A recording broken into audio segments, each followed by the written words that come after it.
So this meeting is being recorded. I'm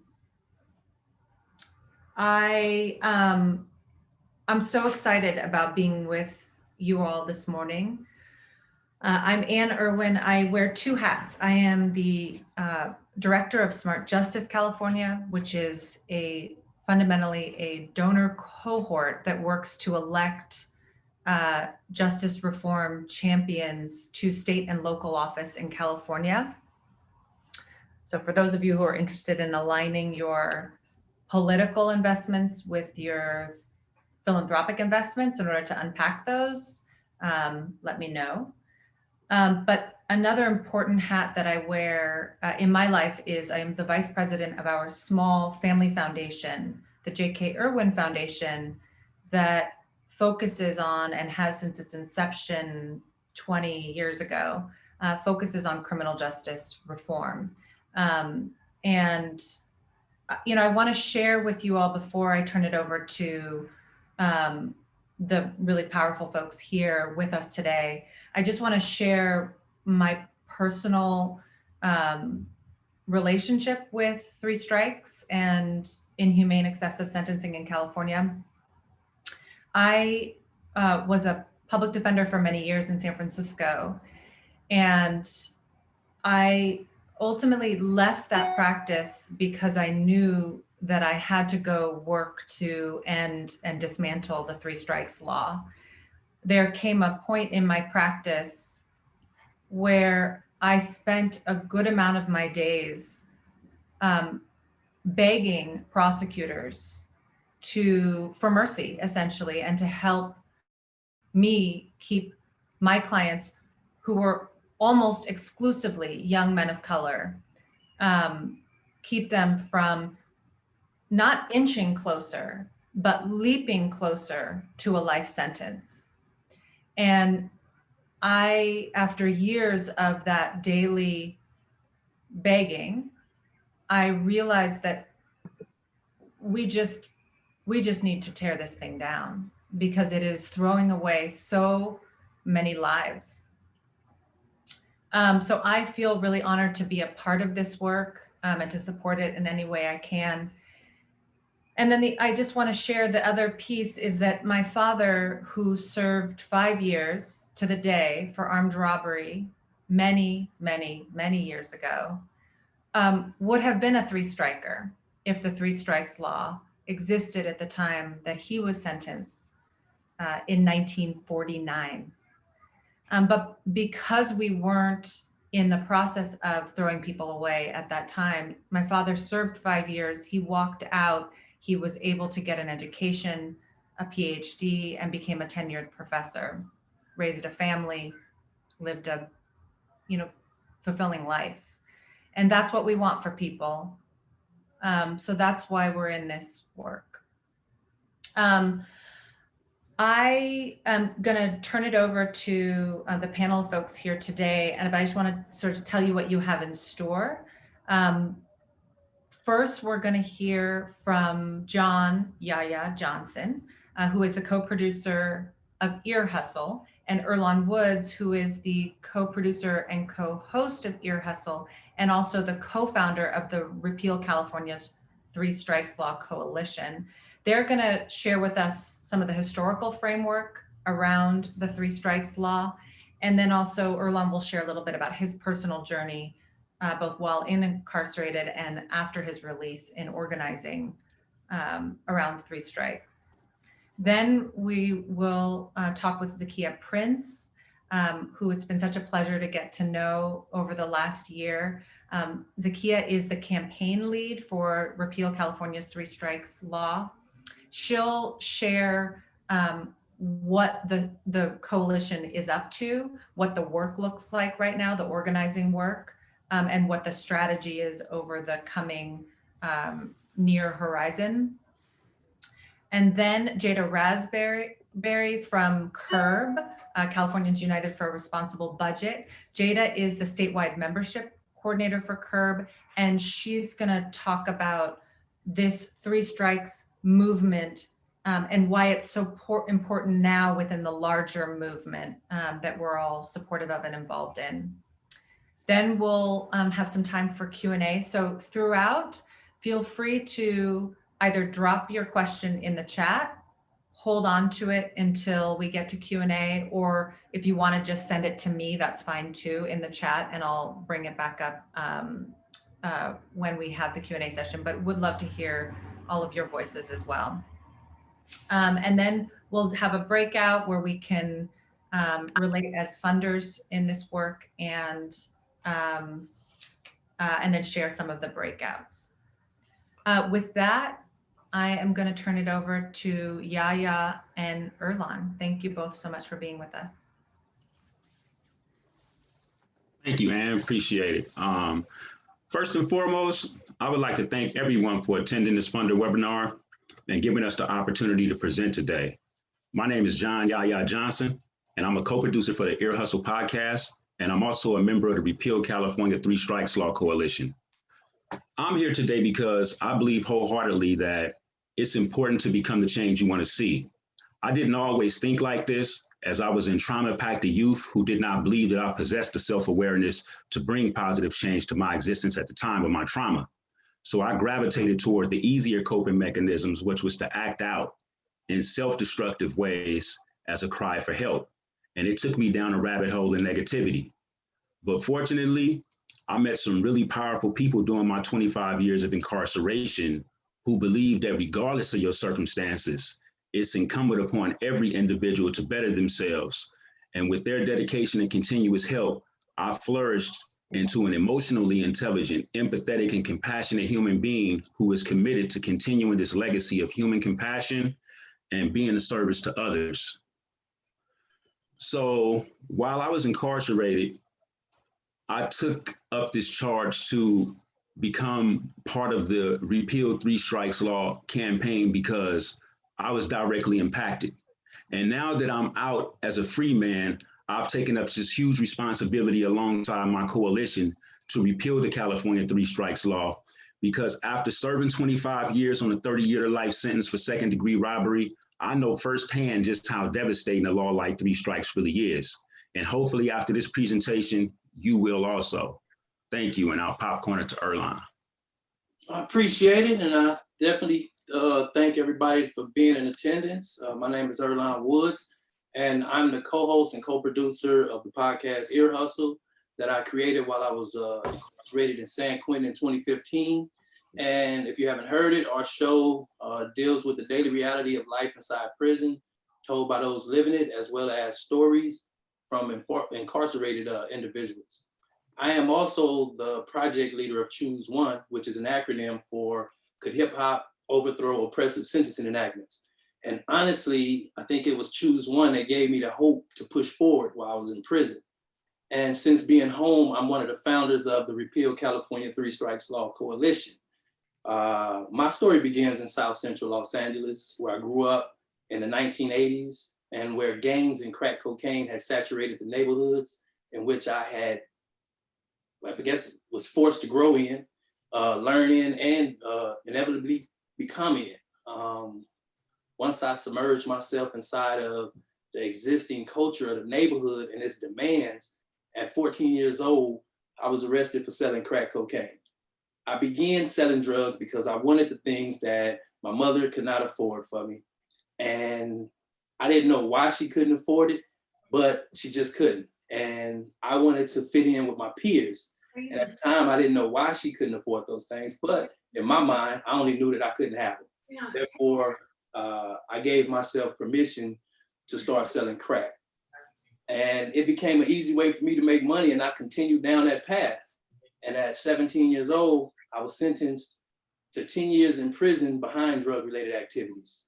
And after serving 6 years, 3 months in California Department of Corrections, which at the time, it wasn't about rehabilitation, I was released without having learned any skill sets, no high school diploma, no trades, just a bunch of prison violence and learning how to survive. Ultimately, I was arrested as an adult in 1997, and the juvenile arrest was used to sentence me to 31 years to life plus 26 years to life under the California ThreeStrikes law. So personally, knowing hundreds of people who are still stuck in a prison cell to this day with 25 years to 700 years to life. And yes, it is that people in there with 700 years to life. I feel personally that it's not right. And just because it's legal to do so, still don't make it right. So that's why I dedicated my time to try to help repeal this law, because I'm one of the lucky ones that pretty much survived it. But there are thousands of people that's just like me that's still stuck. So I'll pass it on to Zakia, I believe.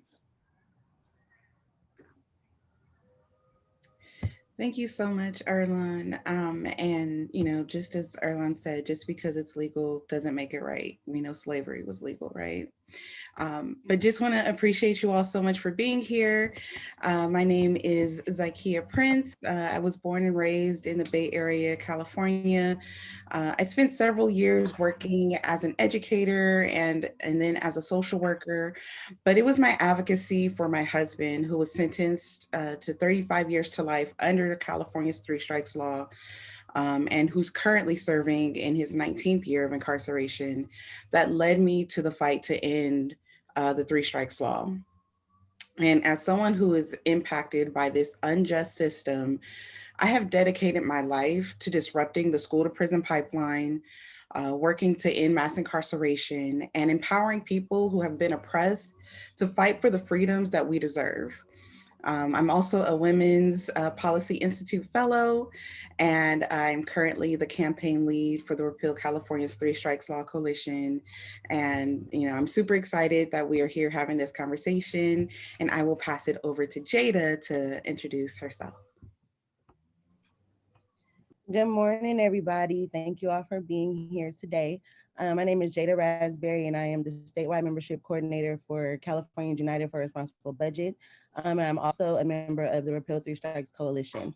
I served 6 years in Valley State Prison for women, and since my release in 2012, I have dedicated my entire being to getting people free. And I'm here today to encourage you all to do the same. And I will pass it back to Ann.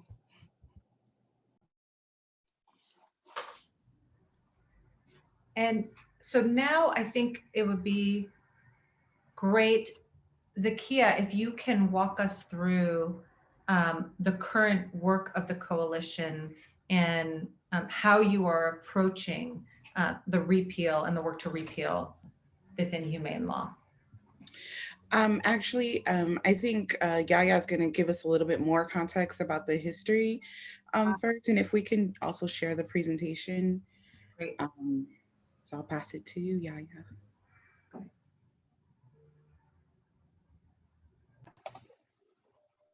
Okay. I'm looking for the presentation screen.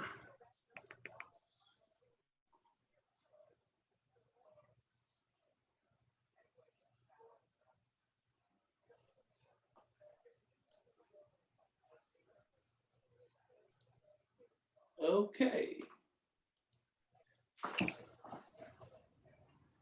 She's asking for a second. I think she's trying to.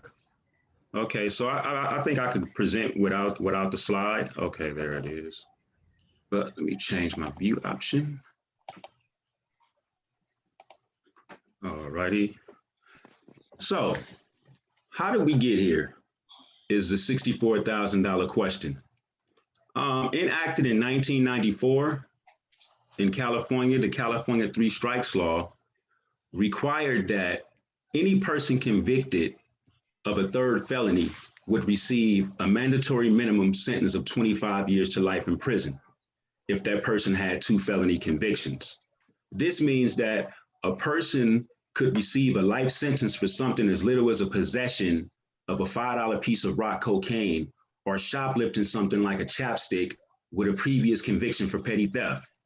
The California ThreeStrikes law contains within it provisions that dramatically increase an individual's sentence. These provisions exist in 2 different penal codes, Penal Code 667B through I and 1170B through I, the former resulting from a legislative action and the latter resulting from a people-approved initiative, and both penal codes are nearly identical. So let's take a brief look at Penal Code 667E1 and see what our legislatures were thinking when they created this law. 667E1 states that if a defendant has one prior serious violent felony, the determinate term or minimum term for the indeterminate term shall be twice the term otherwise provided as punishment for the current felony conviction. If a defendant has two or more prior serious or violent felony convictions, the term for the current felony conviction shall be an indeterminate term of life imprisonment with a minimum term of the indeterminate sentence calculated as the greatest of 1, 3 times the term otherwise provided as punishment for each current felony conviction, subsequent to the 2 or more prior serious or violent felony convictions.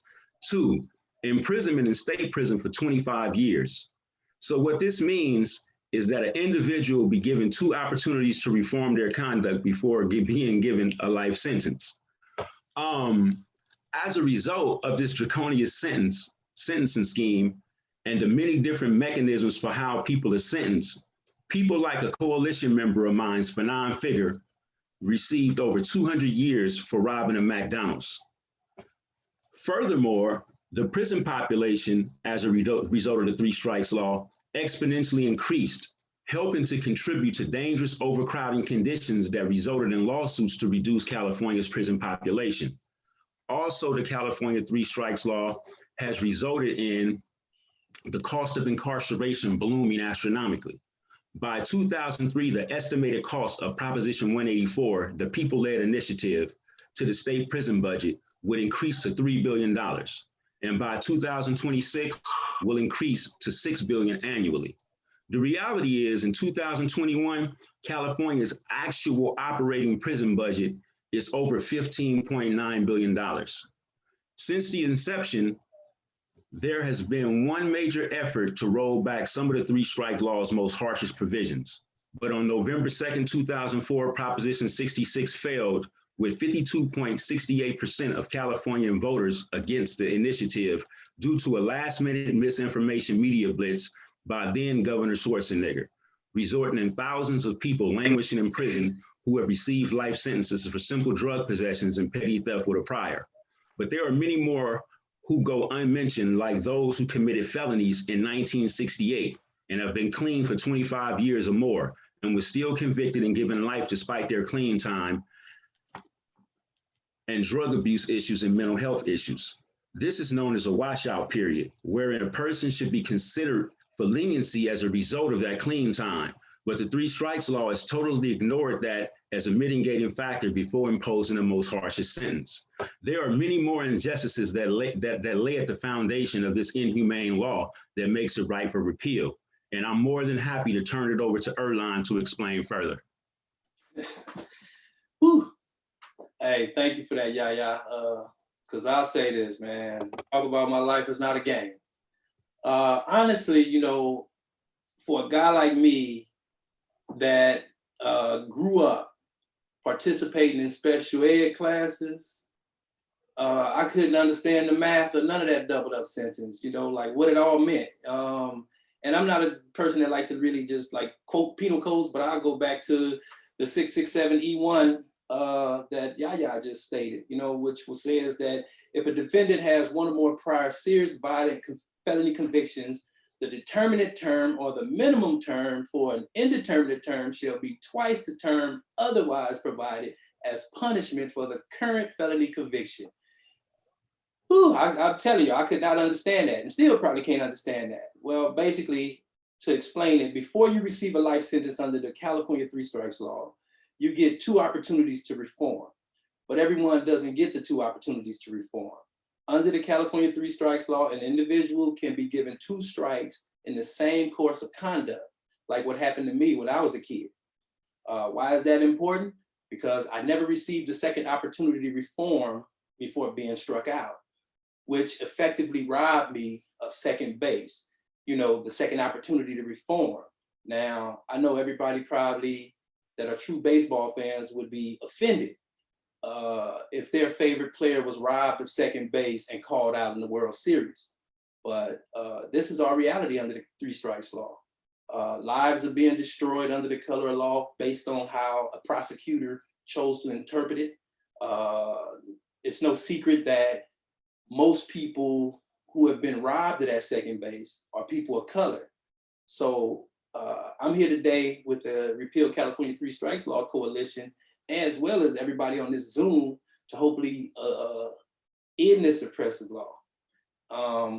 Also, earlier this month, I sat on a panel with the author of the ThreeStrikes Law, Mike Reynolds, and I listened to him make his case about the ThreeStrikes Law. He talked about the guy that killed his daughter almost 30 years ago. He said that those guys should have never been let out of prison. He talked about his mission was to incapacitate individuals, and he gave his perspective why that law and another law he authored should stay in place. And I respectfully had to tell him that every person that's sentenced under the three-strike law does not deserve that harsh ass sentence. You know, some were totally in their addiction, be it drugs or crime, but that was then and this is now, which is what I was trying to reach him. And honestly, there's no part of us that should stand by and watch people continue to be punished for the sake of punishment. It's a waste of humanity and tax dollars, and it's a degradation to ourselves and people that work in the system. The three-strike sentence is retribution for what happened to Mike Reynolds' daughters and to Polly Klaas. I mean, I can honestly say that for me, I don't think the three-strike law has changed things. It has not been statistically proven to deter crime. What I can attest to, though, is that it's an overkill. What it has done is destroyed families. I've seen a lot of people die in prison while serving a life sentence. Many are sentenced to 50 years or more. It became this political fear-mongering campaign to fill up prison beds. And being there, I saw it in action. I lived it, you know. I never forget when Prop 66 was on the ballot, which one Yaya was just talking about, how the California Correctional Peace Officer Association had on their windows on the prison yard, vote no on Prop 66. And I'm like, why? I mean, Prop 66 was just trying to right society wrongs. So I want to say for me, sitting in prison, experiencing and knowing firsthand the injustices of laws like these, it fueled my passion to create Choose One and engage the system. Because I sat in prison with many other men whose hope was shattered with the continuous denies of direct appeals or the failure of Prop 66 and the Supreme Court ruling that 50 years to life for stealing 5 videotape cassettes wasn't cruel and unusual punishment. And I was like, nah, I can't wait for others. And I acted on that fuel and I started organizing in prison. I taught myself how the initiative process worked and what it took. And after about a decade of research, on August 13th, 2015, which was my birthday, while serving time in San Quentin, under Choose One, we submitted the Three-Strike Rehabilitation Reform Act of 2016. And actually the Vice President, Kamala Harris, gave us a great title and summary. We just couldn't get the funding to hire professional signature gatherers, which is everything in an initiative fight. So this is why we're here talking to all you lovely people. We need your help. We are here representing thousands of people that's incapacitated in prison because of an initiative that was passed at a time where tough on crime was the dominant narrative used as a scare tactic if politicians wanted to get voted into office. So for me, had it not been for Governor Brown commuting my life sentence in 2018, I would still be in prison, waiting for my day to appear in front of the Board of Parole for the first time in about 7 years from now, which is 2028. So yeah, that's why I'm here. I'll pass this back to Ann and we can go from there. And I'm actually going to turn it right over to Zakia and then Jada to walk us through the movement, the coalition, and the strategy. Thanks, y'all. Thank you so much, Anne.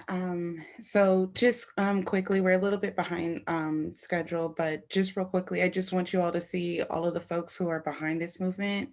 We have folks who are impacted by the law, who serve time under the law, who are currently serving time under the law, who have loved ones who are serving time under the law, and folks who are just excited about repealing this horrific law. And so, can we go to the next slide, please? So let's talk about what is the change that we need. The change that we need is the Repeal California's Three Strikes Law Coalition. And let's go to the next slide to talk more about what our plan is. Our plan is to put an initiative on the California ballot in November 2022. And that initiative would, one, repeal the law. And so sentences would be resentenced within 180 days.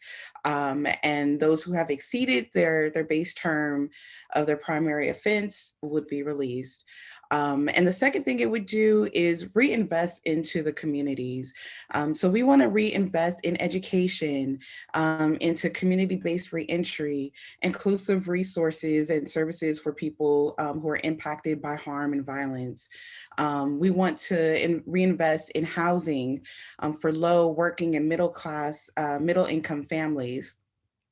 Also want to reinvest into mental health services and workforce development. These are the things that we know actually create public safety, not over incarceration. And so we want to take money that we're going to be saving from releasing people and from prison closures and reinvest those things into the communities that will keep us safe. And if we can go to the next slide. And let's talk about what does the electorate say? And I'm going to pass it over to Taina to jump in quickly to talk a little bit more about a recent poll that we did. We had commissioned Viteris to do a poll for us, and Taina will share a bit more. Absolutely. Thank you so much, Saikia. And just to say a little bit about myself, my name is Taina Vargas. I'm the founder and executive director of Initiate Justice. I'm the co-lead of the finance committee for the Repeal Three Strikes Coalition. And I am also someone who is impacted by incarceration. I had a loved one in prison for 7 years who served a term off of getting 2 strikes for one case. So this is an issue that is very near and dear to my heart as well. But as Saikia said, we just got some polling back, which was, fairly exciting. With the language that we had proposed for our ballot measure, we have 57% support of fully repealing the California Three Strikes law. And as some of y'all might know that I also did some work on Prop 17. So I know that for polling, like we typically might want to see something that is higher than that. But 57% is good. It's really good for full repeal. And we're still so early in the campaign. This is May of 2021. We have until November of 2022 to continue to bolster that support. Another thing that I will add was that we did poll like a very large sample size with only 2.5% margin of error, very diverse communities that were polled. So we're really excited to share these numbers. And before I pass back to Saikia, I think the last thing that I would add is that we're also very excited to engage the most recent group of electors, which are people who are on parole, who are recently enfranchised because of Prop 17. So, this number is encouraging now. And we know that we have also been doing the grassroots work for some time to build the political power so that we can continue to bolster these numbers. But with that, I'll pass it to you, Saikia. Thank you so much, Taina. And can we go to the next slide, please? So let's talk about why this is the best route for us to take to repeal this law. This is the movement because it is led by directly impacted people. And our core value is about investing in impacted leadership. We know that folks who are closest to the issue have the best solutions for resolving issues. And what we want to do with this campaign is to incorporate an equity advisory committee. And our goal is to really follow a recent model that paid impacted experts to advise, consult, and guide this work. And their leadership will be valued with weighted votes and decision-making, and they will be centered in the governance of our structure. And, we also want to make sure that their leadership is directing this campaign. And this movement is also a part of a larger statewide decarceration strategy. It's about adjustment, reinvestment, and alternatives to incarceration developments across the state. And this movement is grounded in grassroots organizing and impacted leadership development and power building. And this is really the beginning of a movement to repeal the law across the country. And, this law has impacted so many lives, in thinking about who's impacted as far as our prison population. It's about a third of the California state prison population are folks who are sentenced under the ThreeStrikes law. And then also thinking about who is in that 1/3. Black folks make up about 6% of the California population, but 45% of folks who are sentenced under the ThreeStrikes law.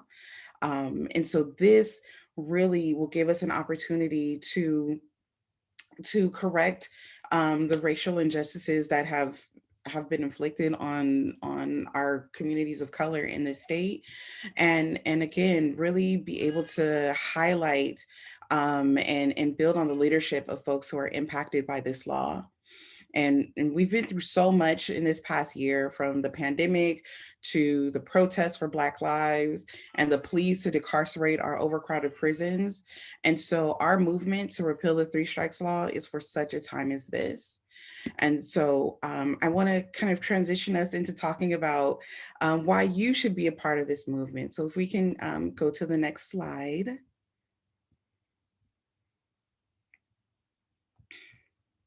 And one more slide.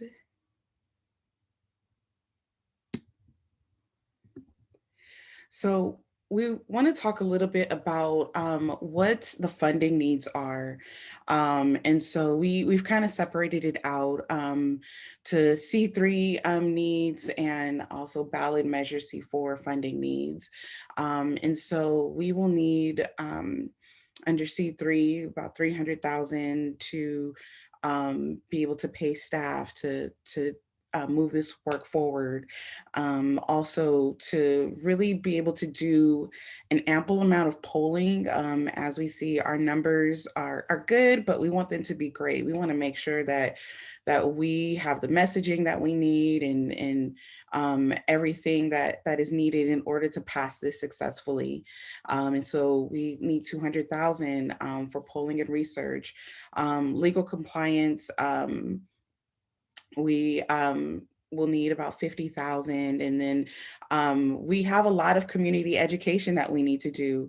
As we can see with those numbers, we want to make sure that folks know exactly what the ThreeStrikes law is and why it's so important for us to repeal it now. And so 500,000 for education, 20,000 for travel and outreach, and 500,000 for miscellaneous, things that will come up in the campaign to educate folks. And then, with our C3 funding, there are some fiscal sponsor fees that we are responsible for. And then our larger price tag is C4 and ballot measure funding, and that's the direct political funding that is needed. And so we want to be able to, as I talked about, be able to pay folks to advise and move this work forward who are impacted by this law. We also want to, have allotted money for campaign consultants, whether it's campaign managers and other folks who will help us successfully pass this campaign. And signature gathering is going to be a huge part of what we need to pay for in order to qualify for the ballot in 2022. And lastly, media. As Erlan and Yaya shared back in 2004, there was a huge opposition campaign that came from Governor Schwarzenegger at the time. And so we really want to be equipped to handle any opposition messages that will come about. And so we want to make sure that we have the necessary tools in our media and comms department to be able to successfully pass this. And so I will stop there and then pass it to Jada, who's going to talk a little bit more about why it's so important for you all to be involved. Jada.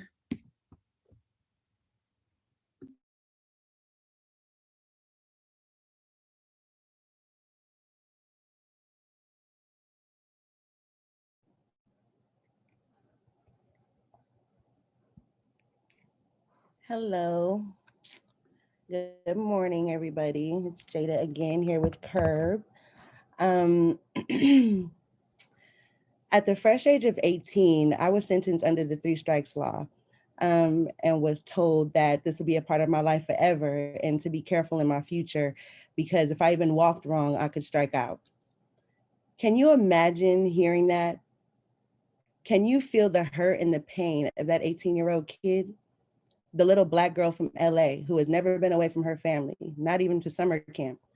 Yet now she's being taken away from her community and thrown into a cage for 6 years with 2 strikes. Wow, is all I could say to myself as I sat in that courtroom with tears filling my eyes and confusion weighing heavily on my heart and my chest. That is a feeling that still sits with me and that I cannot shake 15 years later. So to sit here before you all has me still in shock at the whole process, but blessed to have made it out to share my story and help do away with this horrendous law. Next slide. My life is not a game.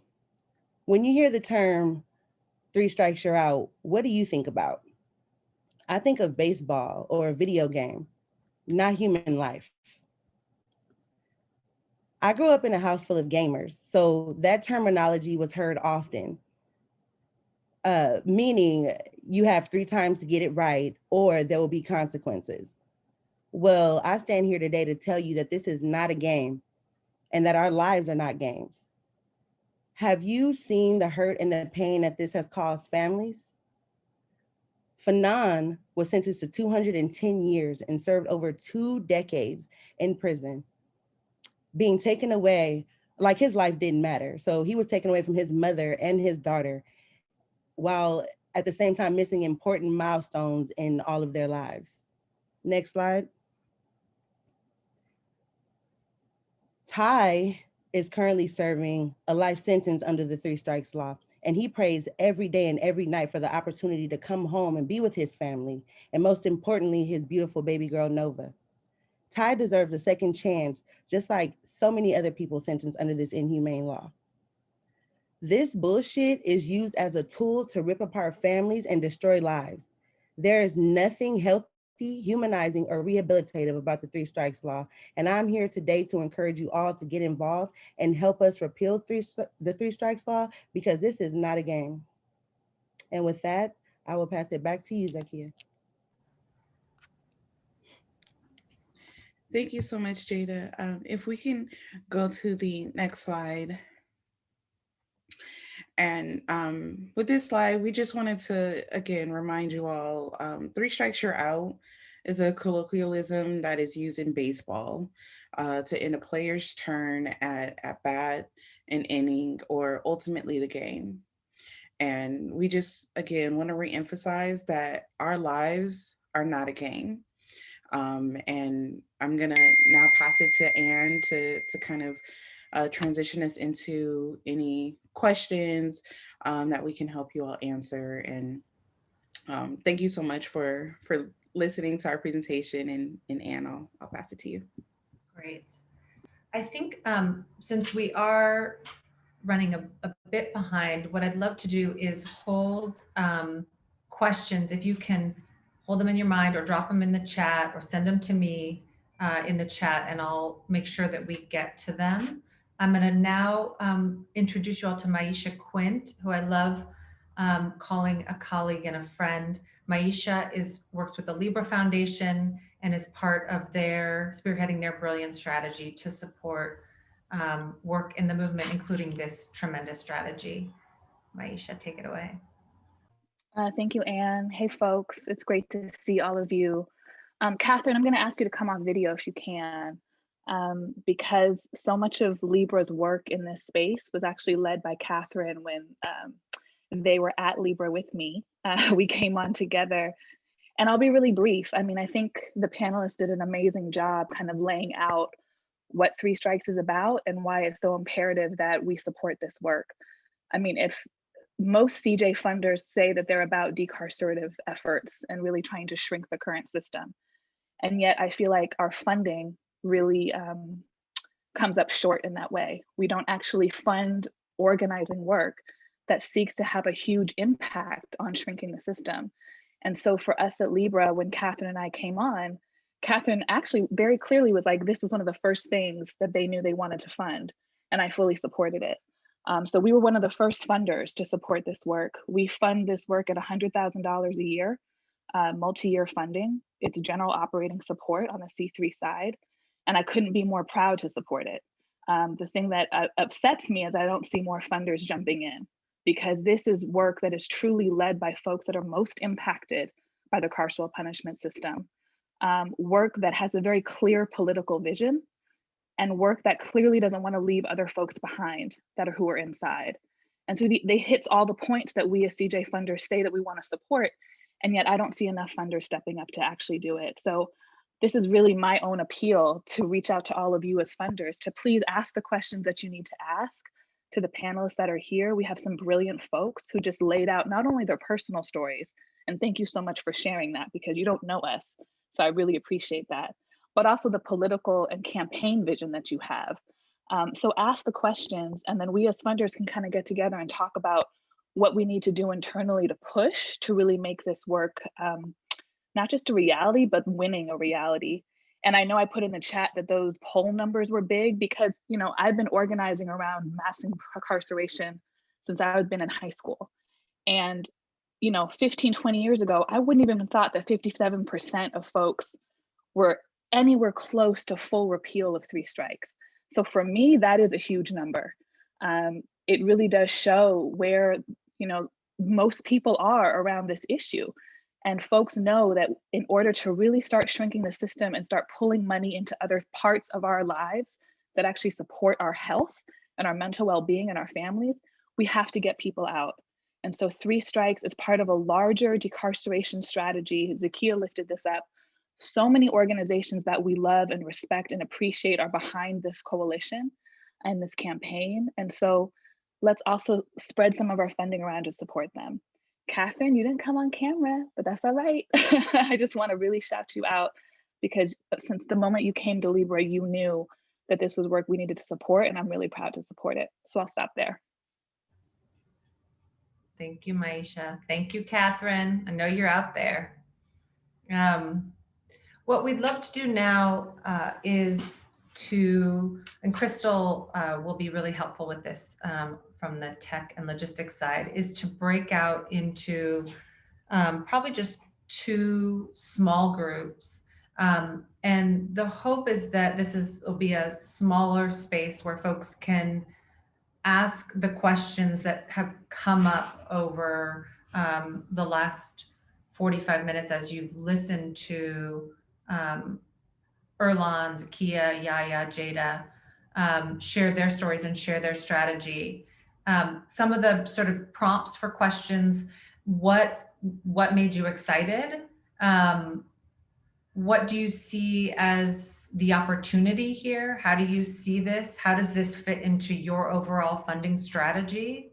And really, you know, being candid about what concerns come up for you when you hear this and see this budget and hear the word repeal and ballot initiative and $12 million.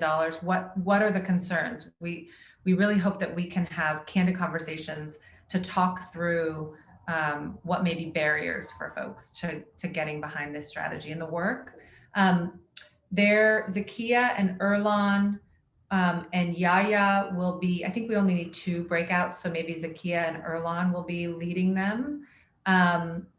One person, please, I'm going to put it in the chat if I can. Let's see. There we go. Adrian dropped in the chat a link to a shared document that we'll use to take notes from the breakout. And we'll just have about probably, let's say, 15, 20 minutes in the breakout, if that works for folks. And with that, Crystal, take it away. Let me know if I've missed any important instructions for that. Just confirming. So Zakia will lead one and Ilan will lead one. I think and 2 groups total. Yeah, I think that's a good plan, right? Okay. Sounds good. Opening the rooms now. Okay, great. Thank you.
Hey, Amber, we're in breakout rooms, so I can assign you to a breakout room if you would like. Hi, yes, Crystal, thanks. And it's Amber Rose, and I would like to be in the breakout room where Jada is facilitating. Sounds good. Sorry, Amber Rose. That's okay. Thank you so much. You said with Jada, yes? Yes, please. Okay.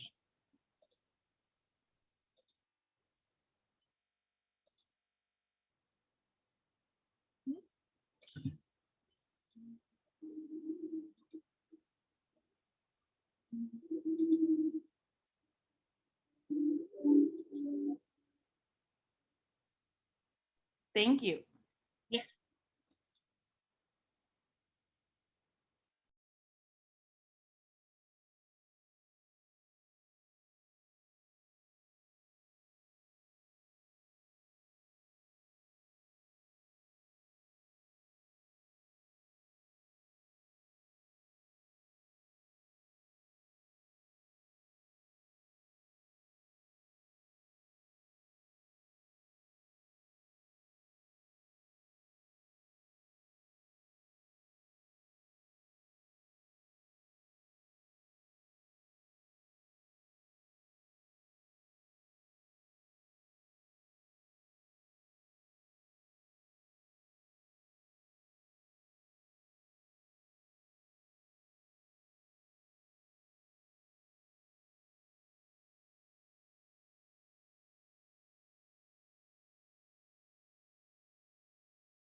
Now we're back.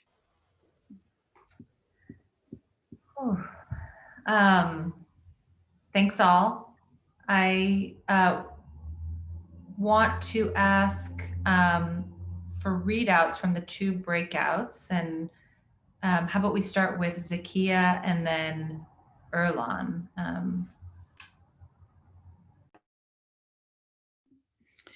Okay, so just want to first thank Molly for taking notes in our group.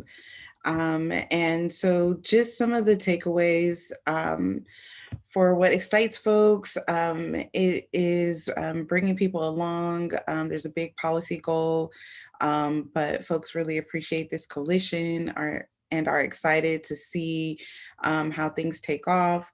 And starting now is really great to see. And also looking forward to seeing how the CJ reform unfolds and bringing folks into the movement, like around communication strategy and things like that.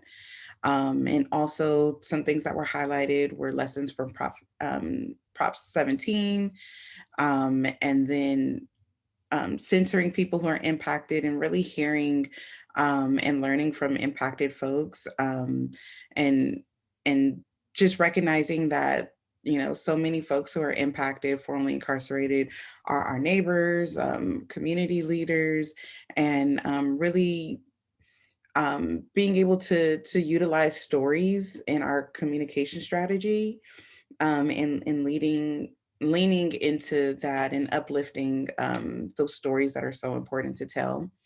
And also underscoring that people who are impacted by 3 strikes 25 years later are still being defined by a worse decision they made on their worst day, but acknowledging that that's not who they are, and needing to unpack that and to really shift the paradigm around incarcerating people for life. And then talking about some of the worries and barriers. Something that came up was how can we expand our pool of funders, specifically thinking about the C4 ballot committee funding. You know, with a lot of the 2020 ballot measures, it was the same folks who were funding. So are there folks, you know, that new folks that we can tap into, and also thinking about how 3 strikes is kind of generational. And there are a lot of younger folks, a lot of millennials who, you know, have money that we can tap into that aren't really punitive, that do value restorative justice and community reinvestment and things like that. And and then also some additional questions were like, what is the timeline for fundraising? We talked about like when our signature gathering piece will start, which is likely in January. And so we'll be fundraising until the end of the year, hopefully to get funding around that. And then the education campaign will be ongoing, and, you know, working to raise as much C4 money as we can and ballot committee money as we can in the next couple of months, to be able to pay for that signature gathering, and then you know, having ongoing funding for all the other needs. And there will be a continued, there was a question about online fundraising. We will continue to do online, like grassroots fundraising. And I'll kind of stop there and give some space for other folks to, Erlan's group to chime in. Yeah, hold on. Oh, it's off. So, I mean, I think pretty much a lot of the same stuff was said in our group. I think, let's see, what excites people is, you know, using an ecosystem approach. Who's working with who, what campaigns are they supporting? The 3 Strikes has a lot of different individuals from a lot of different organizations. The coalition building, the collaborations, But I think one of the things that was really talked about was, and it's a question for a lot of the lawyers, is that, like how many donors need to be named on advertisement? Is there anything that could help funders be more comfortable with having their names attached to C3, C4 work? And once I think funders see other funders sign on, they probably would be more comfortable. But it had to. Let me say this. That was actually one of the what's his names, but had to make a case for funding because the organization coalition was new, and what that was about was, a lot of people probably don't want to fund new organizations because we don't have a track record of anything. But I don't know how we would get there if we can't get funding to do this work. And that's pretty much, I'm looking at it. Is there anything, Adrian, that I left out of here? Because I'm trying to just scan through it.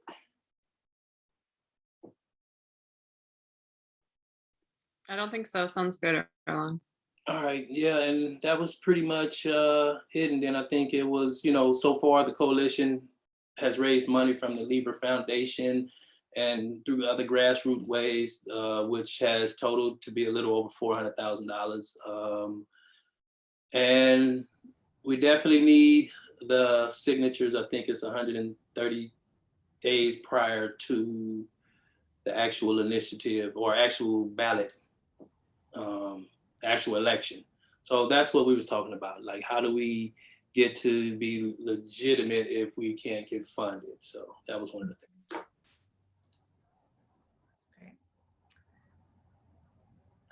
Question about sending the slides or the deck, which is a great, and what I'd love if, let's see, Zakia, can you share as we close out some of the ways that folks can stay in contact, or the best way for you to track who would like to receive something like the deck or have a follow-up conversation? Yeah, definitely. So yes, we can definitely share the presentation deck with all who would like for it to be shared. And you can reach out to us. You can visit our website, which is www.repeal3strikes.org, or you can find us on Facebook, Twitter, and Instagram. All of them, the handle is at Repeal, the number 3 strikes. So at Repeal 3 strikes. And also send us an email at contact@repeal3strikes.org.